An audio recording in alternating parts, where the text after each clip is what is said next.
Let's begin.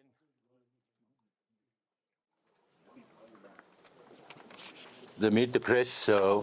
As you know, His Holiness' message has already been received, and all the delegates to the religious conference had a discussion on this, and a resolution was passed unanimously by the conference. Resolution of heartfelt gratitude to His Holiness the Great 14th Dalai Lama.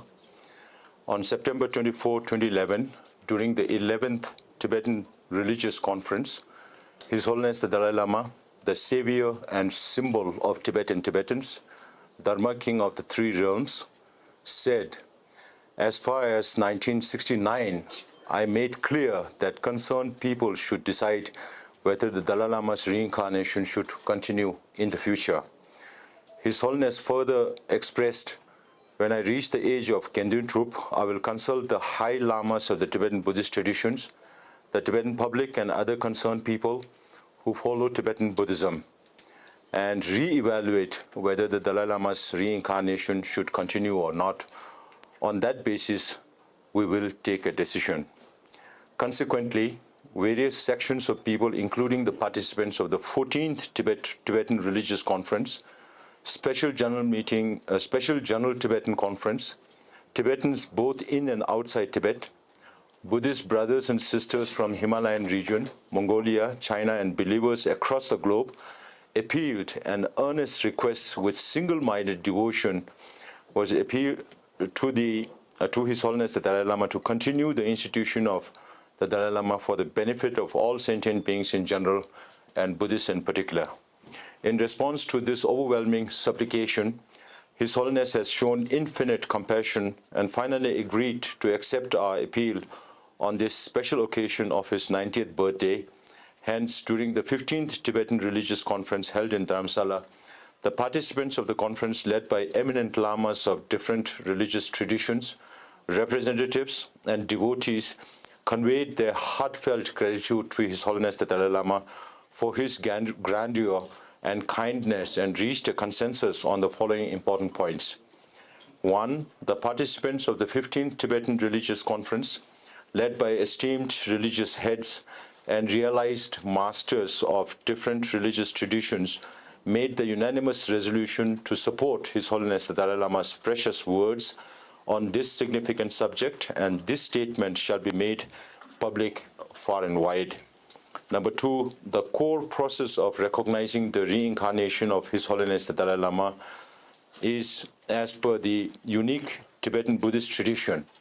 Hence, we not only strongly condemn the People's Republic of China's usage of reincarnation subject for their political gain, and we shall never accept it.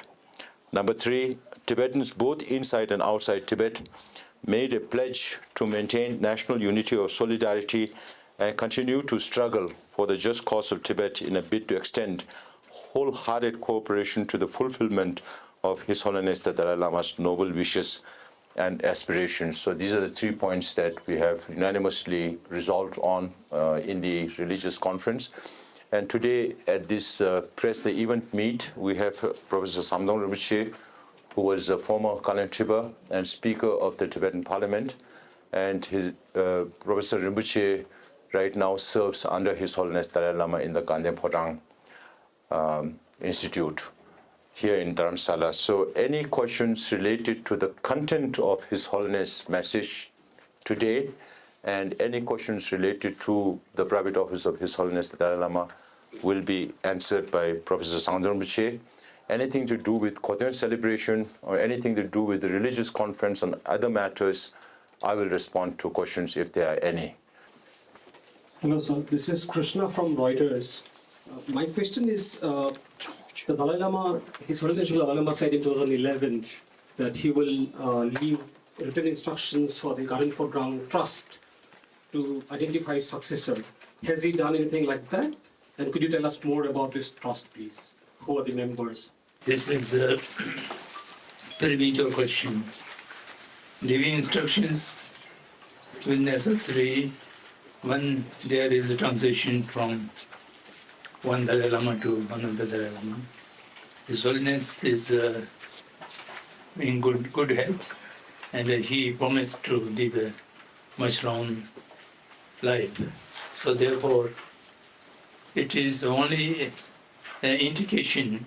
Then the occasion comes, he will give the instructions, and it is not necessary at this moment. Is it clear? Details about the trust, is it different from the foundation, please? The differences between... Oh, no, this is the one. The name is the Gaden Podam Foundation, the office of the Dalai Lama. That is registered trust. Gandhipuram Trust of His Holiness the Dalai Lama. It is the same, Both the same. There are three registered institutions related to His Holiness. One is the Gandhem Podam Trust, which is based in the office of His Holiness the Dalai Lama. Then there is the Dalai Lama Trust, which is also registered in India, which is a non-profit organization. And then there is one Dalai Lama Foundation based in Zurich, in Switzerland. So the Dalai Lama Foundation and the Dalai Lama Trust will have nothing to do with the selection process whenever the time comes. But it will be the Gandhem Podam Trust who will be responsible for, as per the instruction in His Holiness message today. I hope it's clear now. There are three distinct organizations. Gandhem Podam Trust, which of His Holiness the Dalai Lama, will be responsible. And if you could tell me who the members are, whenever. Members right now are the board members or the secretaries of the Gandhem Podam Trust. ये निर्णय तिब्बती पहचान की रक्षा में किस तरह मदद करेगा, विशेषकर उस समय जब चीन तिब्बती संस्कृति को सीमित करने की कोशिश कर रहा है। गंधम पुराण ट्रस्ट इस समय स्वाधीन देश में है, भारत में है, यहाँ पर कोई चीन की पहुंच नहीं हुआ। और जब तक तिब्बत पर्शियन का समाधान नहीं मिलेगा, तो ये गंधम पुराण ट्रस्ट भी भारत में ही रहेगा या स्वाधीन देशों में रहेगा। तो इसलिए इसमें कोई चीन की पहुंच होने की आशंका अभी तक तो नहीं है, भविष्य में नहीं रहेगा। Sarah Hussain with the BBC. I guess I'm just looking for a little bit more clarity. Will there be another sort of message from His Holiness in terms of who the successor may be, in terms of, where this person may be born, or are we to interpret that his past messages of, that the next Dalai Lama will be born free is sort of the most, in terms we're going to get, of prescription? No, there is no any other message. Whatever instructions are to be given, it will be internal document that will be given when the time comes to the authorities of the Gandhem Podam Trust. And whatever is to be announced for the public, that is already done, which is announced today through the Conference of the Religions. Mujib Marshall with the New York Times. Professor, the Holiness has said before that my reincarnation will be born in a free country. Does that principle change in the emphasis today on the traditional process?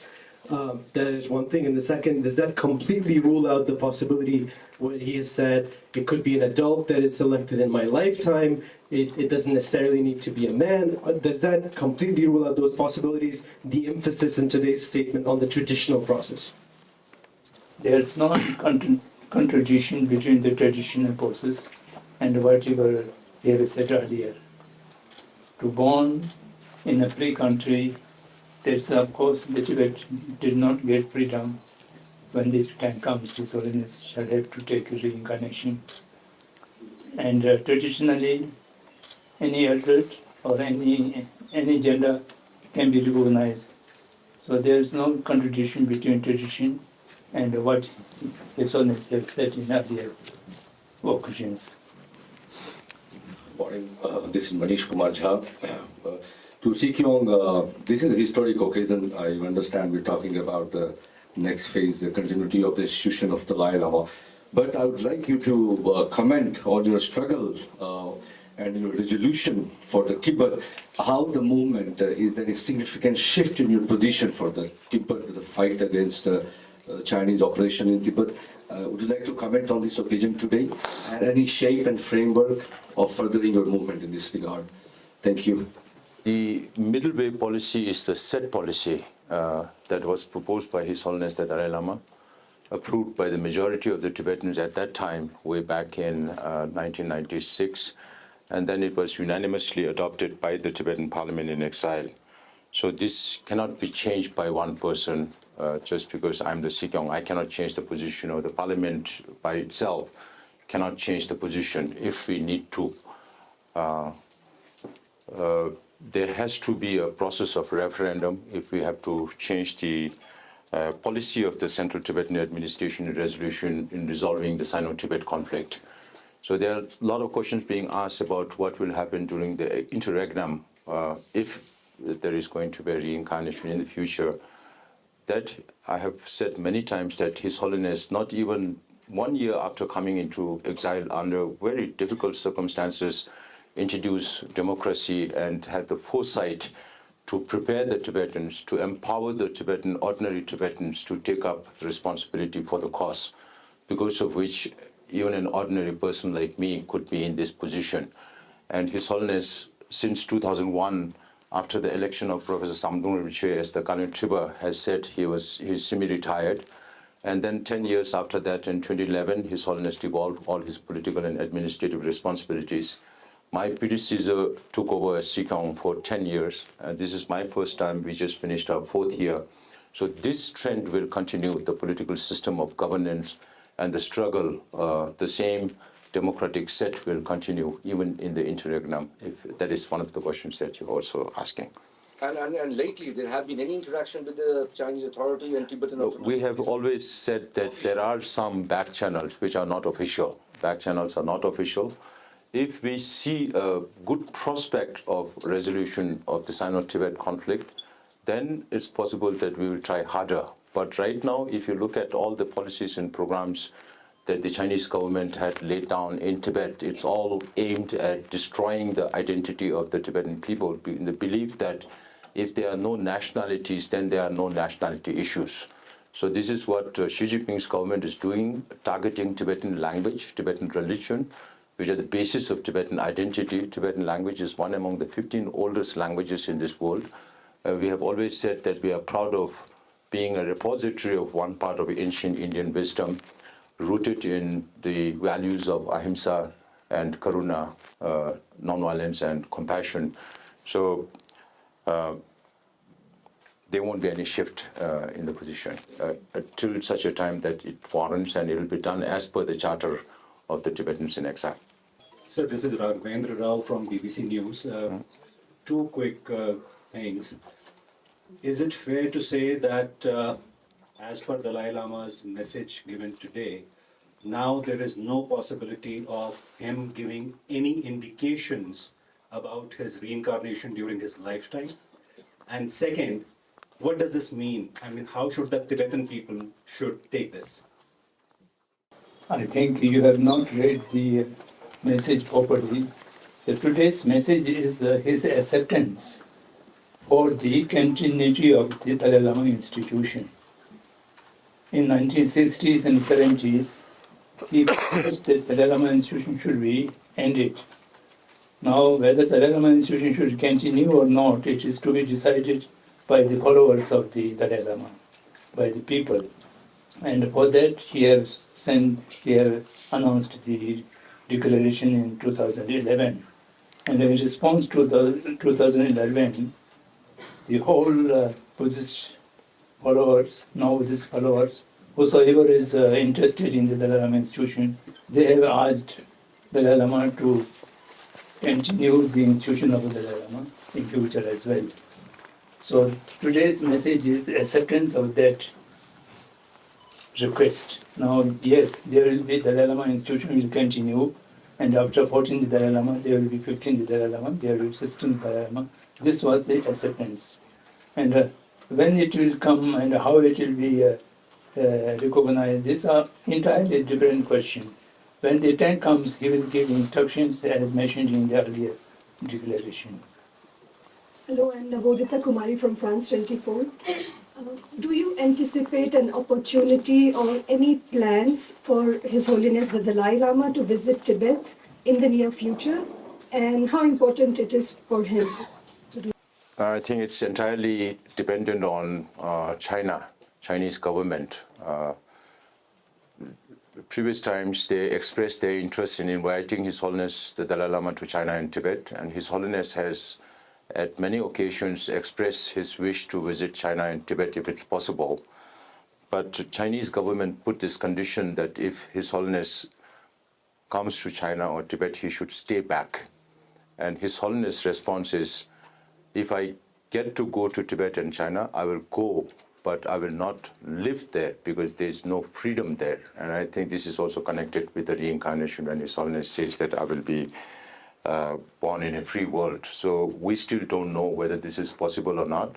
You all know that His Holiness these days travels only 2 times in a year, once during summer to Ladakh and another during winter in another place. Last time it was in South India. So His Holiness can still manage to travel to Ladakh, and the altitude of Ladakh is similar to Lhasa. So if there are opportunities without preconditions, I'm sure, depending on His Holiness' health, it will be decided accordingly. Nirmal John from the Economic Times. Does the emphasis on past traditions emphasize that the next Dalai Lama could be born in Tibet only? There is no traditional kind of restriction. Dalai Lama should be born in Tibet. Dalai Lama born in Mongolia, the third one, and Dalai Lama born today in India, the sixth Dalai Lama, and there's no nationality or geographical boundary. Wherever it's necessary and wherever it's opportune, he will born in that place. Tenzin Nijal from Payul. So my question is, I have 2 quick questions on the 15th Tibetan Religious Conference. Can you confirm whether His Holiness the Dalai Lama is expected to personally attend or address the conference, which will be running till July 4th? And the second question is, His Holiness have said that Buddhists from Asia, including mainland China, have written to him earnestly requesting that the institution of Dalai Lama to continue. So did the CTA make an effort to invite any Buddhist leaders from the mainland China?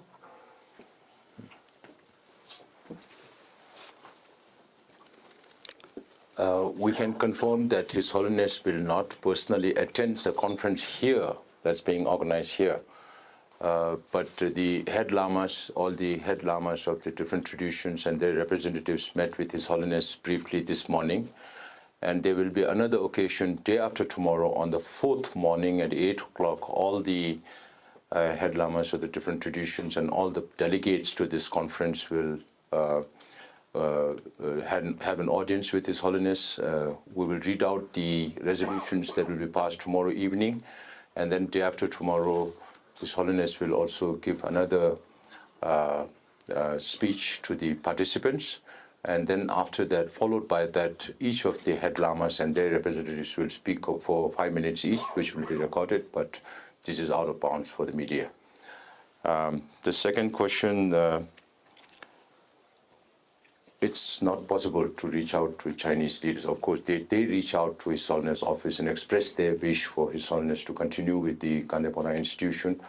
But I don't think that we have not made any effort, and I don't think it's possible for them also to come from China, considering the sensitivity of the situation. Just a quick question to Sikyong, sir. There's a lot of news about funding cuts from the U.S. To your administration. Where does that stand? I know you've made trips since then to discuss. Have that funding resumed? How is that affecting the services delivery of the administration?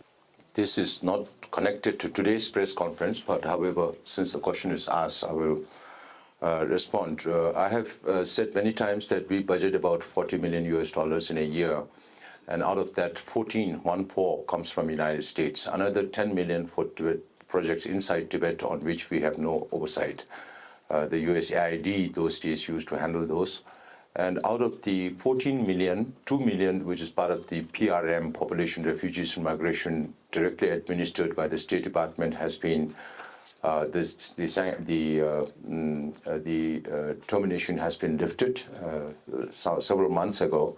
So we are short of 12 million. Out of 12 million, we have prioritized 7 million, which caters to different departments of the Central Tibetan Administration on health, education, rehabilitation, and those kind of things. Out of 12 million, 3 million and 2 million, 5 millions are for two specific projects: capacity building and digitization of the library and archival materials, which we intend to preserve till eternity, of all the Buddhist texts that are available. And another 7 million received, 6 million received through Tibet Fund, and 1 million received directly received by three departments: education, health, and home. Have been. I'm happy to inform you that the U.S. government has decided to lift the termination and decided to cover the 7 million for the Tibetans in exile. We received this communication just day before yesterday. On Mujib's question on the funding cuts, if you could give us a little bit more clarity that does the cuts leave you in a very difficult position to run the administration? Broad question. And if so, are you looking out for funds from some other sources? And how successful have you been in that? I like to believe that we became a collateral damage in the whole process where the U.S. government decided to cut foreign assistance. And we have been working very hard with the U.S. Congress, with the State Department and the National Security Council to restore the funding back. It does pose problems when a part of your budget gets cut. We have to shrink the budget and things like that, reduce the cost, but it's not going to kill us. That's what we can say. It's not going to kill us. Fortunately, right now we are in a better position financially overall of the Central Tibetan Administration, but it does affect the momentum of the work that we have set in. So we lost 6 months from January to now, so that also affects us. And we did manage to get some stopgap arrangements from other governments. Also, we'll be looking forward to diversify our sources in the future.